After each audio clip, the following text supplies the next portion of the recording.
Hello বন্ধুরা, good morning. সকালবেলা দেখো দোকানে এসেছিলাম, একটু কাজ ছিল, শরীর অসুস্থ থাকা সত্ত্বেও আসতে হয়েছিল। তো তারপরে এসেই দেখো জোর বৃষ্টি শুরু হয়ে গেছে, সেটাই ভাবলাম তোমাদের সঙ্গে একটু শেয়ার করি। আর আজকে দোকান থেকেই ভিডিওটা শুরু করলাম, কয়েকদিন হলো বাড়ি থেকেই তো শুরু করছি। আজকে যেহেতু দোকানে এসেছি ভাবলাম দোকান থেকেই শুরু করি। সকালের দিকে এলাম আর প্রচণ্ড পরিমাণে বৃষ্টি হচ্ছে। তো দুদিনের ভিডিও আমি একসঙ্গে তোমাদের সামনে শেয়ার করছি, 2 দিন না 3 দিনের ভিডিও হবে হয়তো, কেননা আমি ভালোভাবে ভিডিও করতে পারছি না, প্রচণ্ড অসুস্থ। তারপরেও কি করব, একদিন একদিন করে দিচ্ছি মাঝে মাঝে। আর এই দেখো বৃষ্টি হচ্ছে আর এদিকে আমি বসে আছি, আমার বড় বসে আছে, কি করবে কিছু করার নেই, ও বসে বসে ফোন ঘাঁটছে আর আমিও বসে বসে ফোন ঘাঁটছি। তাই ভাবলাম যে তোমাদের সঙ্গে একটুখানি শেয়ার করি। আর ও বেচারিকে হাসতে বললে তবে হাসবে, ও ক্যামেরার সামনে হাসবে না আগে থেকে, তো হাই করবে কিন্তু হাসতে চায় না। তো যাকে আমি বলতে তবু একবার হাসলো। আর এই দেখো আমার অবস্থা, মানে কি বলবো, মনে হয় যেন পৃথিবীতে আর বেঁচে না থাকাই সব থেকে ভালো। এই যে তোমাদের সাথে বকতে বকতে ক্যামেরাটাই হাত থেকে পড়ে গেল, মানে ফোনটা উল্টে গিয়েছিল। যাকে কি আর করা যাবে, চলো বৃষ্টি থামলে বাড়ি যাব। তো বাড়িতে চলে এসেছি, এখন বাড়িতে এসে স্নান টান করে পুজো টুজো করে নিলাম, দেখে বুঝতে পারছো মুখটা, কেননা আর তার আগে কিন্তু সব কাজও করে নিয়েছিলাম। এই দেখো বাসন টাসন মাজা, সমস্ত কিছু পরিষ্কার করা, গ্যাস ট্যাস আমি রোজই মুছে নিই। তারপরেও আর আসার সময় দেখো পটল কুমড়ো এগুলো কিনে আনলাম। জানি না কি রান্না করব, তো যা করব তোমাদের সাথে অবশ্যই শেয়ার করব।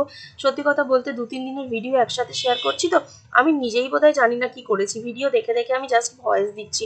আর এই দেখো কাঁচকলাগুলো কেটে ভাজা করব বলে বসিয়েছি, আর এখানে পটল ভাজা। আর আমার না ভাজা দিয়ে ভাত খেতে ভীষণ ভালো লাগে। কাঁচকলাগুলো ফার্স্টে সিদ্ধ করে নিয়েছি, এখন কড়াই গরম করে তেল দিয়ে এর মধ্যে ভাজা করব। জানি না কতটা কি শেয়ার করেছি, আমাদের মানুষের জীবন জানো তো প্রচণ্ড আলাদা রকমের, মানে যেটা আমরা চাইবো সেটা কিন্তু কোনোদিনই করতে পারবো না। জানি না কেন, জীবনে অনেক কিছু ঘটে, অনেক কিছু হয়, আমরা যা চাই তা তো পাই না, আবার যেটা পাই সেটা হয়তো চাই না, এরকম ব্যাপার হয়। তো কি করব বলো, এই নিয়ে জীবন আমরা, মানে সারা জীবন এই নিয়ে, বিশেষ করে মেয়েদের জীবনে কোনো রকমই নিশ্চয়তা নেই, যা মেয়েরা চায় চট করে করতে পারে না। তবে সবাই নয়, সবার অনেকেরই স্বাধীনতা আছে, আমি বলবো না আমার স্বাধীনতা নেই, আমার প্রচুর স্বাধীনতা আছে। আমি বাইরে বেরোই, দোকানে থাকি, আমার হাজব্যান্ড প্রচুর স্বাধীনতা দিয়েছে আমাকে, সেটা কথা নয়, কোনো ব্যাপার নয় সেটা নিয়ে। আর দেখো পটলগুলো ভাজা হয়ে গেল, কাঁচকলাগুলোও ভাজা করছি, এদিকে ভাতটাও চাপিয়ে দিয়েছি। কিছুটা ভাত রয়েছে জানো তো, ফ্রিজে রাখা ছিল, ওটা একসাথে ভাতের মধ্যে দিয়ে দেবো। আর তারপরে জানো তো মনে হয় খাওয়া দাওয়ার ভিডিও আমি আর করতে পারিনি, একদম সোজা চলে এসেছি এখানে আলু চচ্চড়ি করতে। তো আলু চচ্চড়ি করে নিচ্ছি। বিছানার চাদরগুলো কেচে রাখা ছিল, সেগুলো গোছানো হয়নি, তো ভাবলাম না গুছিয়ে নিই। আমাদের ওপরে ছাদেতে শুকোতে দিয়েছিলাম, তো সেগুলো ওখানেই রাখা ছিল ভেতরে, মানে ঘরের ভিতরে, বাইরে নয়।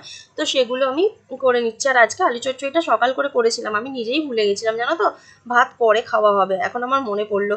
আর আমি জানতাম না সোনাই স্কুল থেকে চলে আসবে, এদিকে সোনাই কিন্তু স্কুল থেকে চলে আসবে, আমি এদিকে কাজগুলো করছি, ওর স্কুলে হঠাৎ করে ছুটি হয়ে গেছে।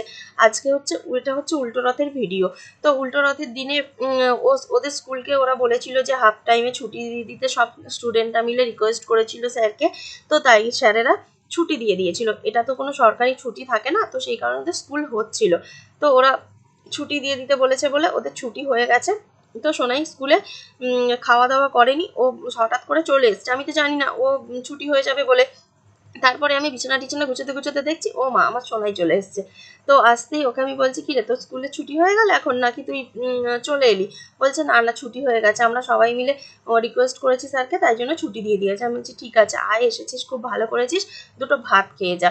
তো সেই কারণে ওকে আবার দুটো ভাত খেতে বললাম, ও কিছুতেই খাবে না, ও ভাত খেতে ওর হচ্ছে বিরক্তি। তো তারপরেও আমি ওকে জোর করে একটু ভাত একটু মাংস খাইয়ে দিয়েছিলাম, একটু মাংস ছিল গতকালে, তো সেটা রান্না তো সেরকম কিছু করিনি, দেখলে দুটো ভাজা করেছি। এদিকে দোকানে চলে এসেছি, তারপর বিকেলবেলা এসে না ল্যাপটপে একটু এডিট করতে বসেছিলাম, একটা ভিডিও দেবো বলে। দেখছো তো কয়েকদিন ছাড়া ছাড়া ভিডিও দিচ্ছি, তো সেই কারণে কিছুদিন পর পর ভিডিও দেওয়ার জন্য সেদিন আমি এডিট করছিলাম। এটাও তো আমার মানে কালকের ভিডিও নয়, 2-3 দিনের ভিডিও মিক্সড করা রয়েছে। এই দেখো দোকানটা অনেকদিন তোমাদেরকে দেখাইনি, দোকানটা একটুখানি তোমাদের সাথে শেয়ার করলাম। আর প্রচণ্ড মুখে আলো পড়ছিল বাইরে থেকে, তো ভাবলাম একটু ঘুরে বসি, তো ঘুরে বসে শেয়ার করছি। তো এখানে অনেকগুলো দিন থাকি না, মন খারাপও করে। আর এই দেখো আমাদের বাড়িতে এই একটা কুচি আমার বর নিয়ে এসেছে, তাকে যদি চলে যায়, খুব ছোট তো, ওকে বেল্ট দিয়ে রেখেছে, মানে ঘরে রাখে, তারপর এখানে বাইরের দিকে নিয়ে এলে একটু বেল্ট দিয়ে রাখে। তো এখন আমি বাড়ি চলে এসেছি, বাড়িতে এসে আমি আর কোনো রকম ভিডিও করতে পারিনি। আমি তোমাদেরকে এবার নেক্সট দিনের ভিডিও শেয়ার করব মনে হয়, কেননা আমি অনেক কিছু ভিডিও করিনি ঠিকঠাক করে। পরের দিন আবার রান্না চাপিয়েছি, সেই ভিডিওটা তোমাদের সামনে শেয়ার করছি। আজকেও পটল ভাজা করেছি, এটা কিন্তু পরের দিনও নয়, তার পরের দিন। তো বাজারে গিয়েছিলাম মাছ কিনতে, রাত্রেবেলা মাছ কিনে এনে রেখে দিয়েছিলাম ফ্রিজে। তো সেই মাছগুলোই বার করেছি। মাছগুলো কিভাবে রান্না করব ভেবে পাচ্ছিলাম না। দু রকম মাছ আছে, ইলিশ মাছ আর কাতলা মাছ। এদিকে ইলিশ মাছ করব না কাতলা মাছ করব ভেবে পাচ্ছিলাম না, তারপর ভাবলাম দুটোই করি। তো পটল ভাজা খেতে তো আমার ভীষণ ভালো লাগে, আমার বর একদম পছন্দ করে না খুব একটা, কিন্তু আমি নিজের জন্য করি সত্যি কথা বলতে কি। ওকেও খাওয়াই না তা নয়, ওকেও জোর জবরদস্তি দুটো একটা খাওয়াই, কিন্তু ও আবার দানা খেতে চায় না, দানাগুলো সব রেখে দেয়। এখন একটু বাইরের দিকটায় বসে আছি, সামনে মানে আমাদের গেটের সামনে, বাড়ির বাইরে। দেখো তোমাদের সাথে একটুখানি শেয়ার করলাম, ভালো করে দেখা যাচ্ছিল না আবছাই, যে আমাদের বাড়ি থেকে বেরিয়েই সামনেটা এই রকম। এই দেখো এটা হচ্ছে আমাদের রাস্তা, রাস্তা দিয়ে এসে এখানেই আমাদের বাড়ি, আর পাশে হচ্ছে যে জেঠিমাদের বাড়ি, কাকিমাদের বাড়ি সব রয়েছে পাশাপাশি। তো এই দেখো আমাদের এখানে দুটো কল, একটা টাইম কল, একটা হচ্ছে ট্যাঙ্কের জল।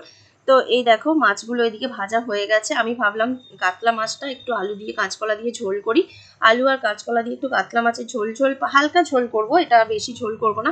পরে দেখলাম মাখা মাখা হয়ে গেছে, জানো তো একদম। একটু জল দিয়েছিলাম কিন্তু মাখা মাখা হয়ে গেছে, আলুগুলো সিদ্ধ হতে আরেকটু বাকি আছে। তো চলো, আর আমি তো মানে ওষুধের পর ওষুধ খেয়েই যাচ্ছি, এতটা শরীর খারাপ, ডাক্তার দেখিয়েছি, ডাক্তার দেখিয়ে ওষুধ খাচ্ছি। এই দেখো একটা ওষুধ দিয়েছে আমাকে, যেটা জলে গুলে খেতে হবে। ওটা ইনোর মতো, ওটা পুরোটা গুলতে সময় লাগবে, তো এই কারণে জলে গুলতে দিয়েছি। আর এটা তোমাদের সাথে একটু শেয়ার করছি, প্রচুর ওষুধ দিয়েছে ডাক্তার, তো সেগুলো এক এক করে খেয়ে যাচ্ছি।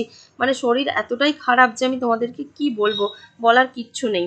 তো চলো, এদিকে মাছের তরকারিটা সিদ্ধ হয়ে গেছে, আলু কাঁচকলা সব কিছু সিদ্ধ হয়ে গেছে, এর মধ্যে মাছগুলো দিয়ে দেবো। আমি কিন্তু পরে একটু জল দিয়েছিলাম, একদম জলটা টেনে নিয়েছিল।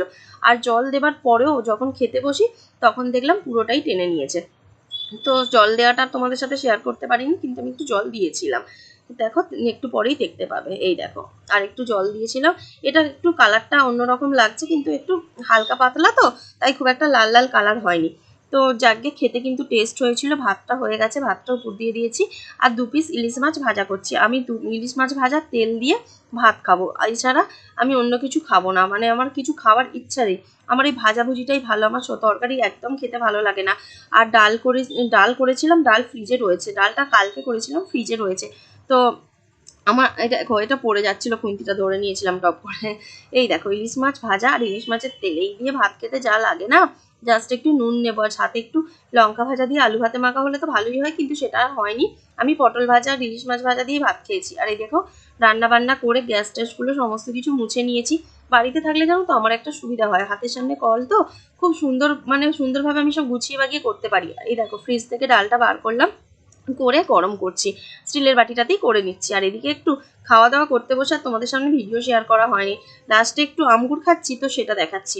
এই দেখো সব কিছু বসানোই রয়েছে পাশে, ভাতটা বেড়ে নিয়েছিলাম।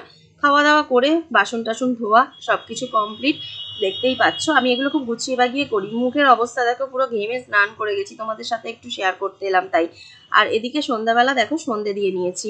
আমি প্রত্যেকদিন বাড়িতে থাকছি বলে না, সন্ধ্যা দেওয়া, পুজো করা সব ঠিকঠাক মতো করতে পারছি, যেটা দোকানে থেকে হচ্ছিল না। আর এই দেখো আমার বর আর সোনাই দুজনে মিলে কুচিটাকে নিয়ে খেলা করছে, আদর করছে। সন্ধ্যেবেলা দোকানে আসি আমি প্রত্যেকটা দিনই, কেননা ঘরে মুখ বন্ধ করে তো বসে থাকতে ভালো লাগে না, তাই ভাবি ওদের সাথে গিয়ে একটু তবু গল্প করব, কথা বলবো, তো সেই কারণে চলে আসি। এই দেখো আমার ছেলেটা আর এই আমার বরটা দুজনে মিলে আর এই কুচিটাকে এতটাই ভালোবাসে যে কি বলবো। আর আমার একটা ননদ এসেছিল সাথে, তো সেই ননদটার সঙ্গেও একটু কথা বলছিলাম, ওই জন্য ও ওইদিকে তাকিয়ে ওর সাথে কথা বলছিল।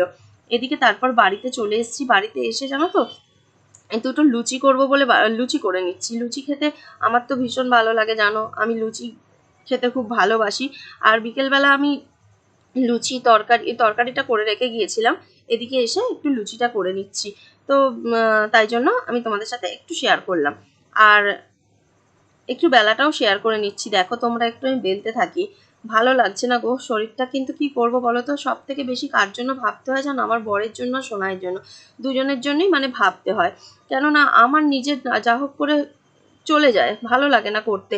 কিন্তু দেখো যদি বাড়িতে বড়রা থাকে, মানে বড়রা বলতে বিশেষ করে যারা কাজের মানুষ, বরেরা কাজে যায়, দোকানে কাজ করে, কিন্তু ওদেরকে যদি আমি টাইম টু টাইম খাবারটা মুখের সামনে না দিতে পারি, তাহলে আর কি করলাম ঘরে বসে থেকে। তবে অসুস্থ থাকলে আমার বর তেমন কিছু দাবি করে না। ও বলে একটু আলু ভাতে ডাল ভাত করে দিতে, কি আলু ভাতে ভাত করে দিতে, আমার জন্য একটু ফ্যান রেখে দিতে, সে দিয়ে আমি খেয়ে নেবো। ওর কিন্তু কোনো ডিমান্ড নেই। এদিক থেকে আমি খুব লাকি। তো চলো, তরকারিটা হয়ে গেছে, লুচিটা খালি ভেজে নিচ্ছি। লুচিটা এই দেখো কড়াইটার মধ্যেই তেল ছিল, আর এই কড়াইটা আমার খুব পছন্দের। তোমাদেরকে তো এর আগেও বলেছি যে এই কড়াইটা আমার খুব পছন্দের। তো ভাবলাম তো এই কড়াইটার মধ্যে আমি লুচি টুচিগুলোই করি, তাহলে কি হয় সুবিধা হয়। একটু ছোট তো সাইজটা, আর একটু গোলাকৃতি টাইপের লুচি ভাজতে বেশ ভালো লাগে। দেখো লুচিগুলো কিন্তু আমার খুব ফোলে খুব সুন্দরভাবে। আমি অল্প জিনিস হলে না করতে পারি, আমি যদি অনেকটা জিনিস করি না আর আমি সেটা ভালো করে সামলাতে পারি না। তো চলো একটু লুচি করে নিই। লুচি করে নিয়ে আমার ননদকেও 4 পিস দেবো। ওকে বলেছি যে তুমি বসো, ও বেশি খেতে পারে না। ওকে বলি ও 2 পিস খায় খুব বেশি হলে, তাই 4 পিস লুচি আর একটু তরকারি দেবো বলেছি। তো দিয়ে আসবো। এই দেখো এখন আমি আবার একটু ঢং করছি চুল ফুল ছেড়ে দিয়ে। কি বলবো, আমার নিজেরই মাঝে মাঝে মাথা খারাপ হয়ে যায় যে কি করছি। চলো এবার তো খাওয়া দাওয়া করতে হবে, আর আমার অনেক কাজ, আমার মুখে মানে নাকে ভাপ নিতে হবে। তো এই দেখো আমার লুচিগুলো আমি একটু তোমাদেরকে দেখিয়ে দিলাম যে কীরকম করেছি। ভালোই হয়েছিল, সাদা সাদা করেছি, আজকে একদম লাল লাল করে ভাজিনি। দেখো একটু আলু চচ্চড়িটা বিকেলেই করেছিলাম, তখন তোমাদের সাথে একটুও শেয়ার করতে পারিনি, করে সোনাইকে দিয়ে এসেছিলাম। আর এদিকে চলো আমি মিষ্টিটা ফ্রিজ থেকে বার করে নিই। আজকে আর বেশি ভিডিওটা আর তো কন্টিনিউ করিনি। তো আজকের মতো আমি এখানেই ভিডিওটা শেষ করছি। সবাই ভালো থেকো, সুস্থ থেকো। তো খাওয়া দাওয়া করে শুয়ে পড়বো। সবাইকে গুড নাইট এবং টাটা।